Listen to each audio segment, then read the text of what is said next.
Hello guys, welcome back to Dark Angels Intuitions. Welcome back to my channel. Welcome back sa mga palaging nag-aabang ng mga readings ko.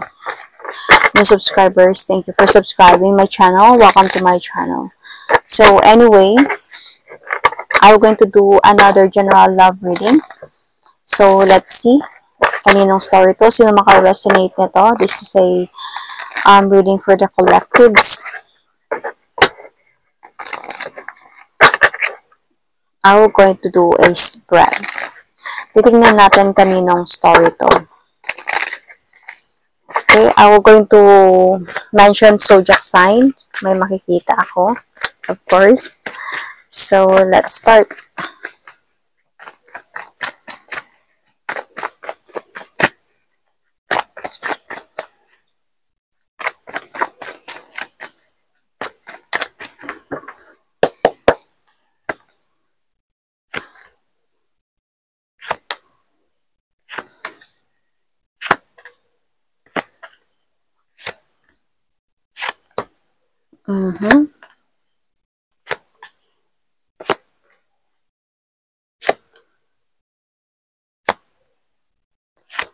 I think maganda tong reading na to. Yeah. So, in the past, I can see in the past, merong, like, could be either this person promise you or propose you, might be this person promise you to marry you, might be this person offers a victory with you, wanted to be with you, goals together or something, victory in life. In the past, merong ganito sa inyo with your person.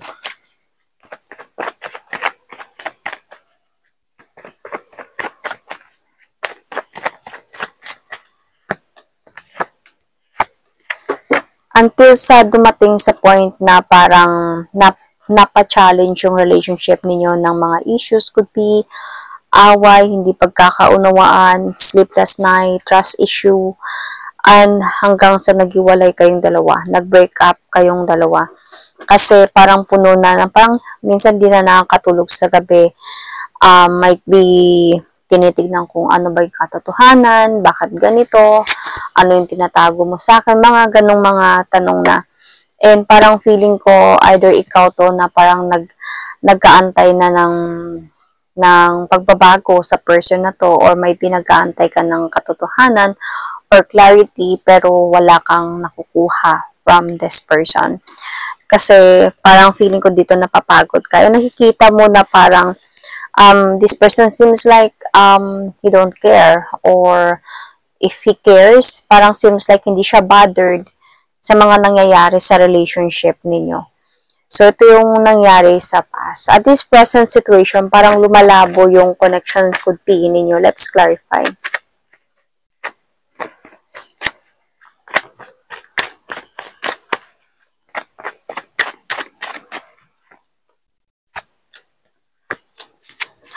So, parang lumalabo yung relationship niyo. One of you walk away and nakapag-desisyon na umalis muna.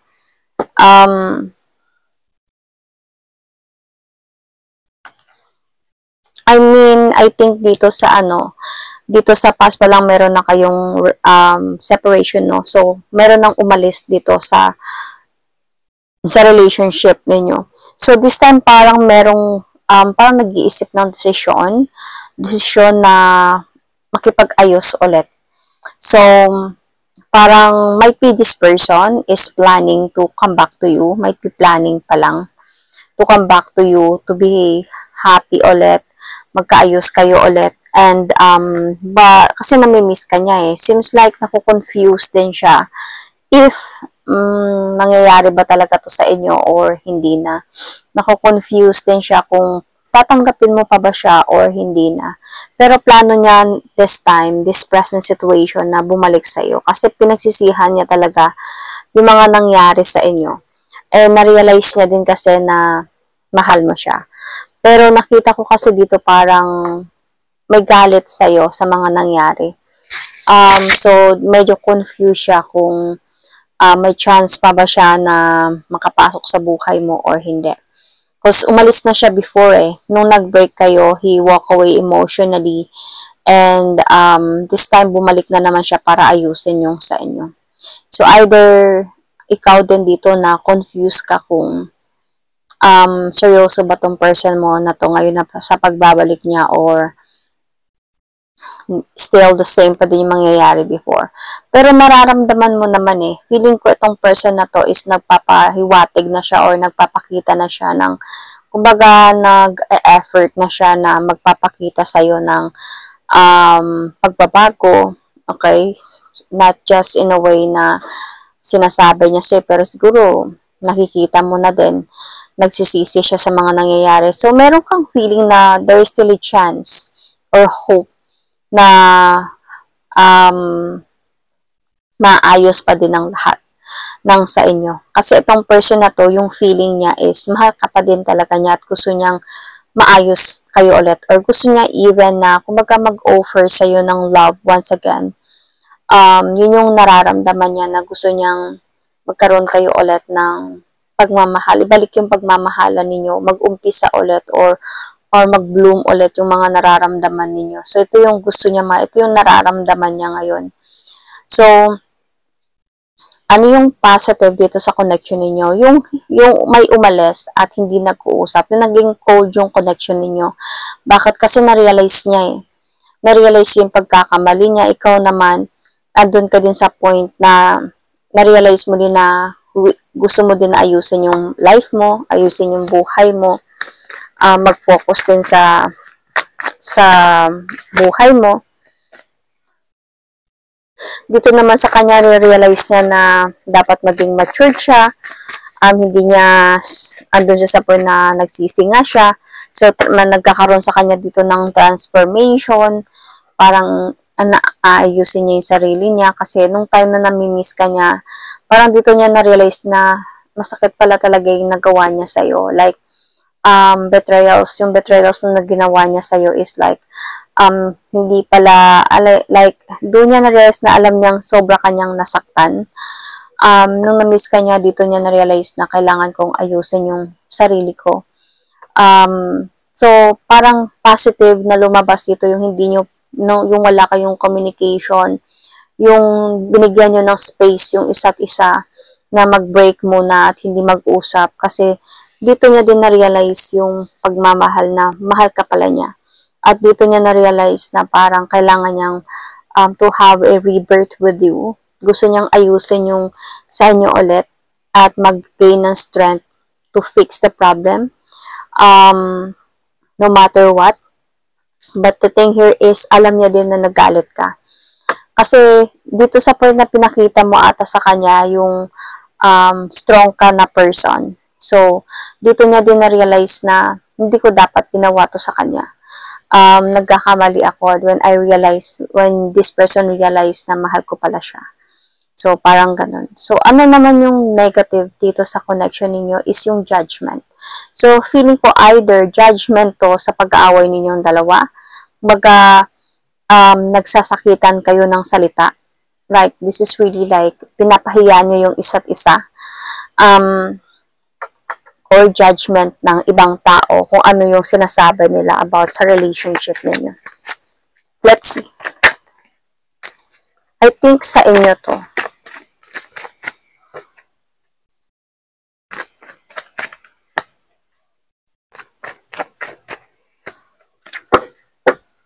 Disappointments, clarities. So, might be nung nagkaroon na ng mga clarities, mga pagkakamali, mabigat na yung mga problemang dinadala ninyo, na imbes na ayusin ninyo, mas nilalagay nyo pa sa parang lalo nyo pang nililiyab yung problema, and pag nag-aaway kayo, yun nga nagsasakitan kayo ng salita. Like harshful words ang mga binibitawan nyo dito. So, parang nasasaktan siya, nasasaktan ka din. So, may have a like Capricorn or Aries dito sa sitwasyon na to. Might be your person. Libra, as well I can see here, Libra. Cancer, so might be this person is sobrang sensitive. Same as Libra, masakit din magsalita yung Libra. So, sensitive in a way na kung may sasabihin kang masakit sa kanya, matatamaan talaga siya dito. Like, masasaktan siya and magiging sensitive siya, so hindi niya kakalimutan yon. So, andun sa point din na ito yung nagiging negative sa connection ninyong dalawa. Na yung imbes na ayusin ninyo, imbes na kumbaga pag-usapan ninyo, lalong nililiyab ninyo yung problema. So, dito nag-clear sa kanya, no, kaya naging positive yung Five of Pentacles dito. Naging clear sa kanya na hindi ko dapat ginawa yon. Kasi dito sa point din na parang may pagsisisi talaga sa person mo sa mga nangyari sa inyong dalawa. Lalo na nung nakikita niya sa'yo na nagiging strong ka at pinapakita mo sa kanya na kaya kong mag-isa, kaya kong mag-move on nang wala ka. At yung pinapakita mo sa kanya na hindi ko kailangan ng iba katulad ng ginawa mo sa akin para mabuhay or para, hindi ko kailangan ng anyone else para maging masaya. Kaya ko maging masaya kahit mag-isa ako. So, yung hope mo dito is kahit papaano yung hope mo dito is gusto mo na din na maayos yung mga hindi nyo pagkakaunawaan na dalawa. Gusto mo na din maayos yon kasi hindi talaga kayo nagkakaunawaan. Feeling ko dito sa connection ninyo, bagay sa inyo yung hindi ko alam kung bakit pumasok sa utak ko, pero kailangan kong sabihin kasi might be this is a sign. Yung kanta na Alipin by Shamrock ba if I'm not mistaken. So, kasi parang may asot pusa Parang nagbabangayan kayo, nag-aaway, hindi kayo nagkakaintindihan. So, parang you wanted dito na kahit paano magkakaintindihan na kayong dalawa. Or ayusin nyo na yung hindi nyo pagkakaintindihan. So, yung fear mo dito is, kung might be this person, kung sakali man, di ba, nakita niya sa'yo, naramdaman niya sa'yo yung galit mo, baka aalis siya or gigive up siya at gigive up siya sa iyo at hindi niya ipaglalaban to na kahit somehow nung pagbalik niya is gusto niya maayos kayo. Tapos feeling ko kasi tinatest mo siya na hindi siya tanggapin or galit ka sa kanya or something, baka ini-ignore mo siya or baka kumbaga lalapit na siya sa'yo, ayusin niya na to, tapos magpapakita ka na parang bala ka dyan, parang ganun ginawa mo, hindi kita papansinin, or magdusa ka, magtiis ka, maghintay ka, or something ganyan. Pero meron ka pa ding fear na paano pag give up siya? Okay? Paano pag hindi siya makatiis? Paano pag hindi niya ako aantayan na patawarin siya? Yun yung meron kang fear of like that. And your aim here is, I can see that you really wanted na din to take the leap of faith towards a new beginning of your life. Sorry. Let's clarify this.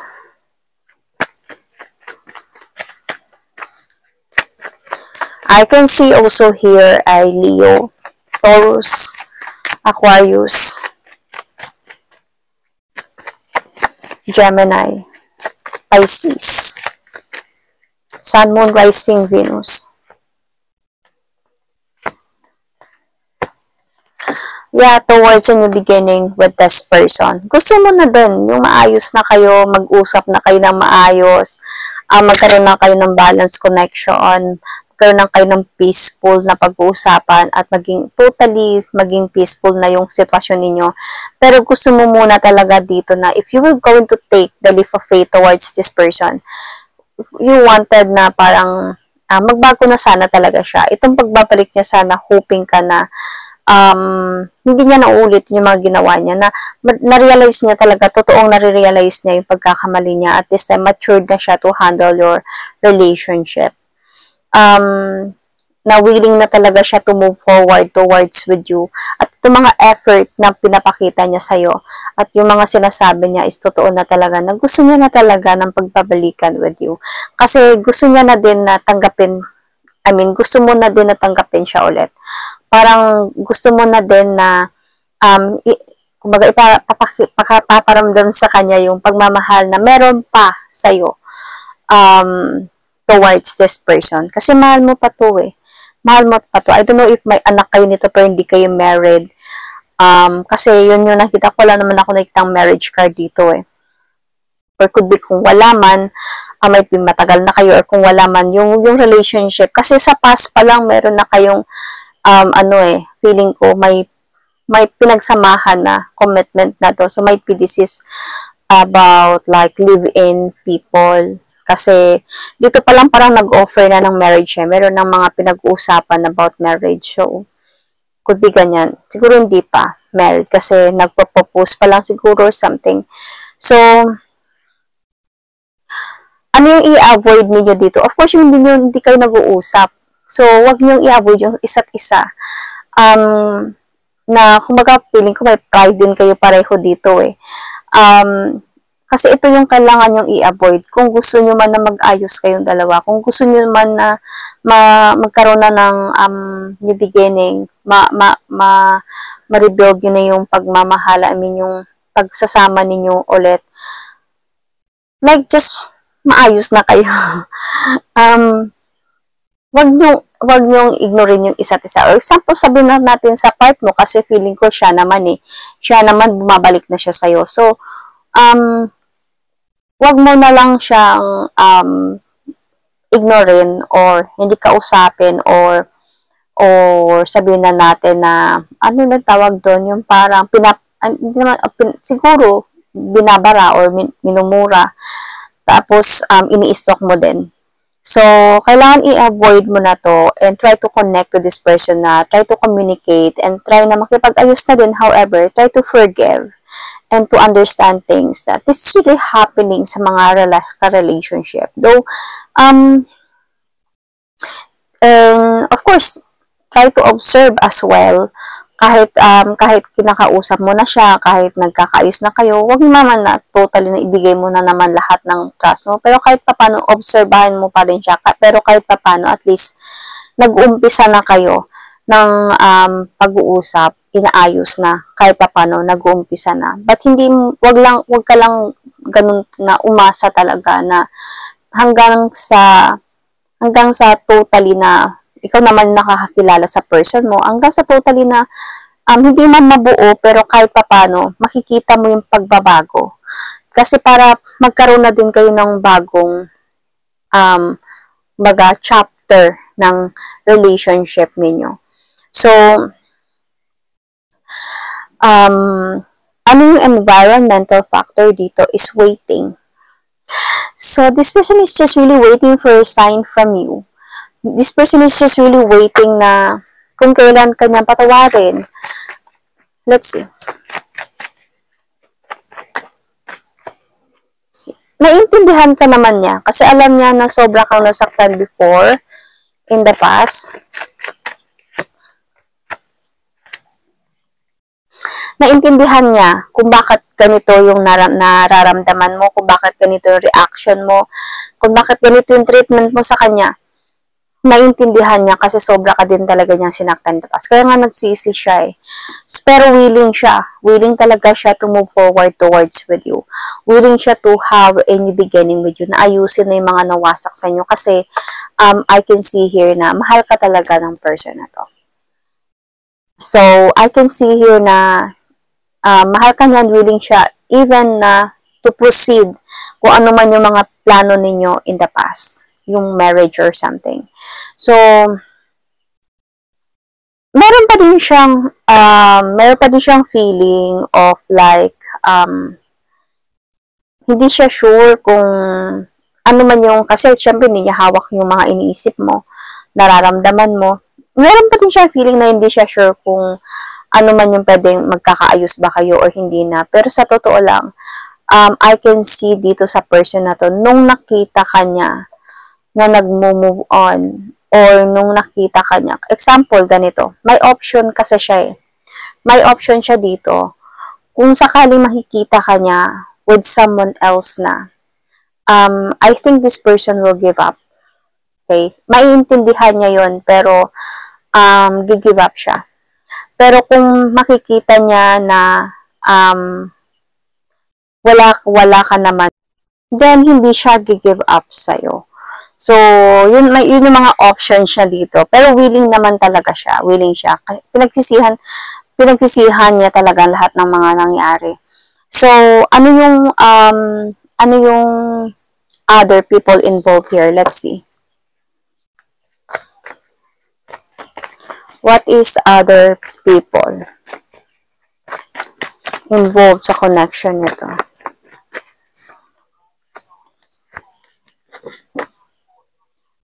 Okay. Feeling ko dito is yung ex ng person mo. Pero hindi na to sila eh. Hiwalay na sila nito. Might be divorced na to sila or annul or baka hindi lang din, kumbaga same lang din kayo might be na merong live-in or baka divorce na. Like totally hiwalay na naman na talaga sila. Nakita ko dito. Siguro naging issue din to sa inyo before. Siguro dumating sa point na trinay na ayusin to. Siguro isa to sa mga naging reason kung bakit kayo naghiwalay. Baka humadlang tong person na to sa pagsasama ninyong dalawa. Nagkaroon ng gulo. Kasi ito yung other people involved dito eh. So, tinago niya siguro sa'yo yung mga communication nilang dalawa. Nagkaroon siguro siya ng unsureness about sa connection ninyo. And siguro dito nga sa point na trinay niya, naglakas loob siya na baka maayos pa to. So, pero naisip, parang nung nalaman mo, hindi naman siya nag-decide dito eh. Nung nalaman mo kasi to, nung nalaman mo, dito kayo nagkagulo. So, hanggang sa naghiwalay kayo in the past. Pero hiwalay na sila nito. Like, even now, na bumabalik siya sa'yo, wala na sila nito. Hiwalay na sila talaga nito. Kaya siya bumabalik sa'yo. Kasi na-realize niya, pinagsisihan niya yung ginawa niya sa'yo. Walang nangyari sa kanila din. Hindi sila talaga nag-work ng person na to. So, ano yung action na kailangan mong i-take dito? Is, of course, to move forward. If you really love this person, move forward towards this person. Let's see.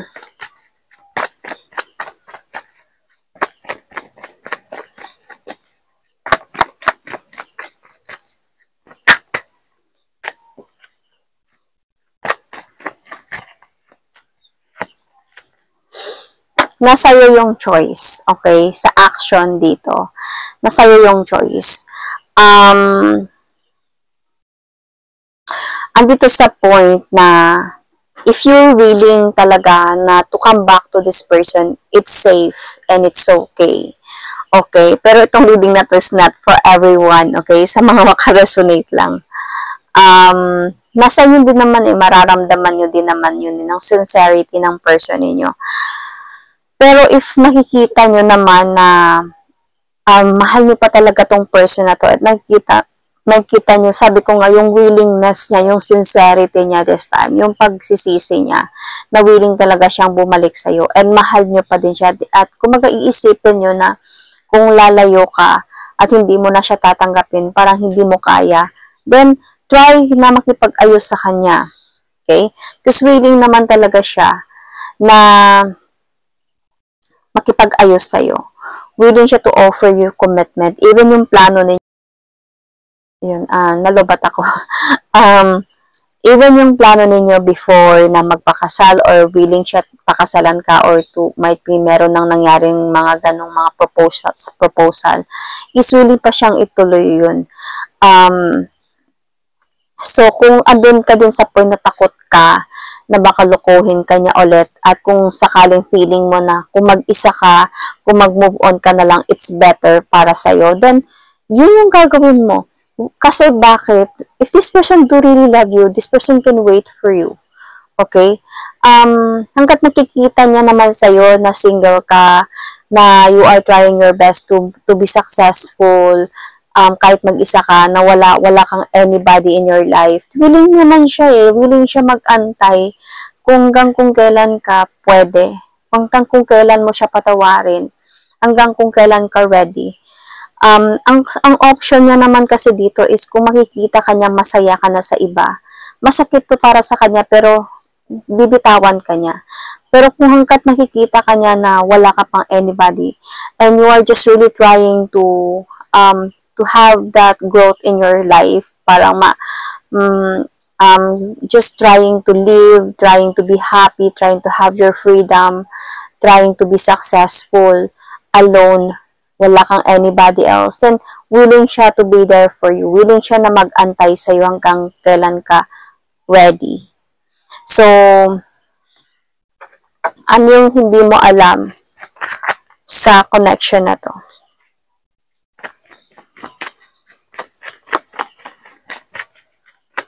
So, anyway, I can see Scorpio. As I said, Leo, Sun, Moon, Rising, Venus.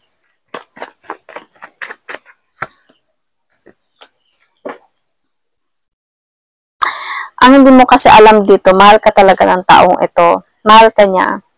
Hindi ko alam anong reason nila. Siguro nung time na nagkaroon kayo ng before, in the past, siguro syempre hindi naman perfect yung mga tao. Hindi naman tayo perfect, di ba? Tao lang tayo. So, may mga tendency din na, syempre, ex yun, or baka nagkanak pa sila noon. So, may tendency na pwedeng matukso siya ulit, pwedeng ma-reminisce yung nakaraan, so pwedeng magdadalawang isip. Because we're not perfect naman na, no, hindi naman tayo pare-pareho din na, ako nga, loyal ako sa iyo eh, ako nga, wala akong ginagawa.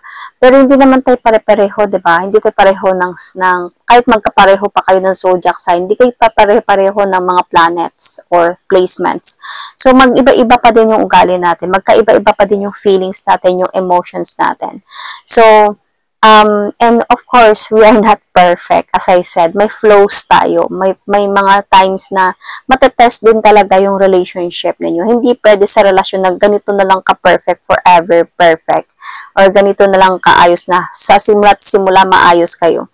Sa simula't simula, nagmamahalan kayo at wala nang magbabago yun hanggang sa ikakasal kayo. No.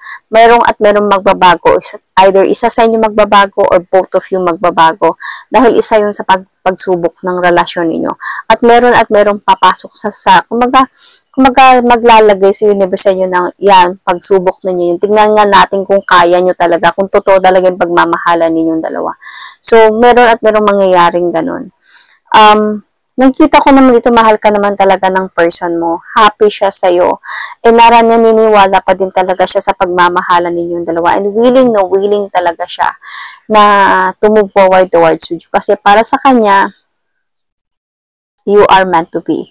Para sa kanya, you have this connected kayo sa isa't isa. You have this parang soul connection na dalawa. Either twin flame, soulmate. Basta yun yung nararamdaman niya na hindi niya kayang wala ka. So, for the outcome of this reading, magiging maayos din kayo ulit. I can still see na pagbabalikan sa inyo ulit. This is a soulmate connection.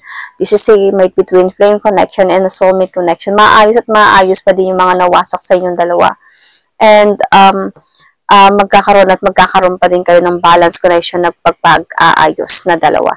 Dito pa lang sa gusto mong mangyari, sa nararamdaman mo, pareho kayong nararamdaman. It's just like meron lang talagang, may mga pains din na hindi pa talaga na-healed, mga fear kahit papano. Pero nakikita ko pa rin dito yung pagmamahalan sa inyong dalawa. So, and even may mga ganun kayo mga pinapakita sa isa't isa, pareho naman kayo eh. Parang ikaw alam mo naman eh. Alam mo na maayos ang lahat ng to. So, yun, syempre lang tao. Sabi ko nga tao lang tayo. Meron talaga tayong mararamdaman na feel dito. So, that is my reading for you. I can see Gemini. As I said, Leo, Aquarius, Sun, Moon, Rising, Venus. And the rest of the zodiac sign na nabanggit ko kanina.